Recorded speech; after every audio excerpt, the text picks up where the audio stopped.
আমার বাচ্চাটা কিভাবে মৃত্যু হলো?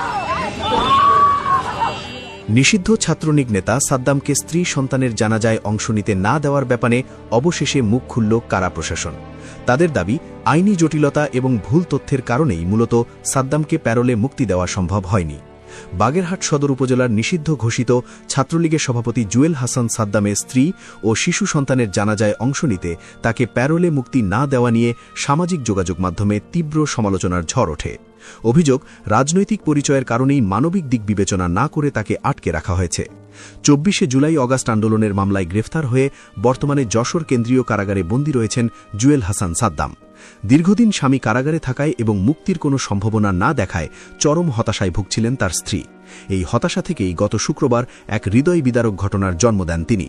প্রথমে নিজের ৯ মাসের শিশু সন্তানের প্রাণ কেড়ে নেন এবং এরপর নিজেও স্বেচ্ছায় প্রাণত্যাগ করেন। মর্মান্তিক এই ঘটনার খবর কারাগারে পৌঁছলে ভেঙে পড়েন সাদ্দাম। স্বজনরা আশা করেছিলেন অন্তত শেষবারের মতো স্ত্রী ও শিশু সন্তানের মুখ দেখা এবং জানাজায় অংশ নেওয়ার সুযোগ পাবেন তিনি। এই প্রত্যাশা থেকেই শুক্রবার সাদ্দামের প্যারোলে মুক্তির আবেদন নিয়ে বাগেরহাট জেলা প্রশাসকের বাংলোতে যান তার স্বজনরা।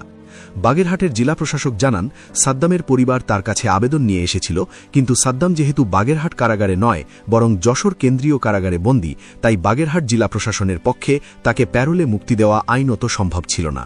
তিনি বিষয়টি স্বজনদের বুঝিয়ে বলেন এবং যশোর জেলা ম্যাজিস্ট্রেটের কাছে আবেদন করার পরামর্শ দেন, কিন্তু ততক্ষণে অনেক দেরি হয়ে যায়। অন্যদিকে যশোর কারা কর্তৃপক্ষের ভাষ্যমতে ২০১৬ সালের কারা আইন অনুযায়ী এক জেলার বন্দীকে অন্য জেলা থেকে প্যারোলে মুক্তি দেওয়ার কোনো বিধান নেই। তাছাড়া যশোর জেলা ম্যাজিস্ট্রেটের কাছে সময়মতো কোনো আনুষ্ঠানিক আবেদনও পৌঁছায়নি। ফলে প্রশাসনিক দীর্ঘসূত্রতা ও আইনি প্রক্রিয়ার প্যাচে আটকে যায় সাদ্দামের প্যারোলে মুক্তির মানবিক আবেদনটি। তবে বিষয়টি নিয়ে তোলপাড় শুরু হলে মানবিক দিক বিবেচনায় একটি বিশেষ ব্যবস্থা গ্রহণ করে কারা কর্তৃপক্ষ।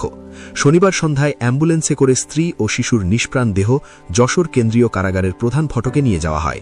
সেখানে কঠোর নিরাপত্তার মধ্য দিয়ে ৫ মিনিটের জন্য সাদ্দামকে তার প্রিয়জনদের শেষবারের মতো দেখার সুযোগ দেওয়া হয়। সেই দৃশ্য ছিল অত্যন্ত হৃদয় বিদারক।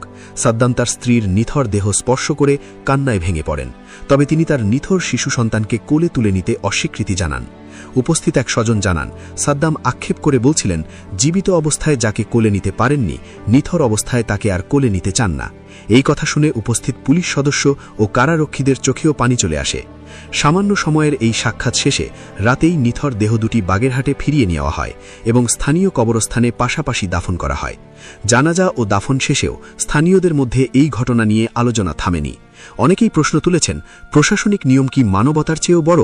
সাদ্দাম অপরাধী হতে পারেন, কিন্তু তার স্ত্রী ও নিষ্পাপ শিশুটির তো কোনো দোষ ছিল না। অন্তত জানাজায় অংশ নেওয়ার সুযোগটি দিলে হয়তো এমন বিতর্কের সৃষ্টি হতো না। ছড়িয়ে পড়া এই বিতর্ক প্রসঙ্গে জেলা প্রশাসন জানিয়েছে, ভবিষ্যতে এমন স্পর্শকাতর ও মানবিক ঘটনাগুলোর ক্ষেত্রে যাতে দ্রুত সমন্বয় করা যায় এবং আইনি প্রক্রিয়ার মাধ্যমে মানবিক সমাধান নিশ্চিত করা যায়, সেদিকে বিশেষ গুরুত্ব দেওয়া হবে।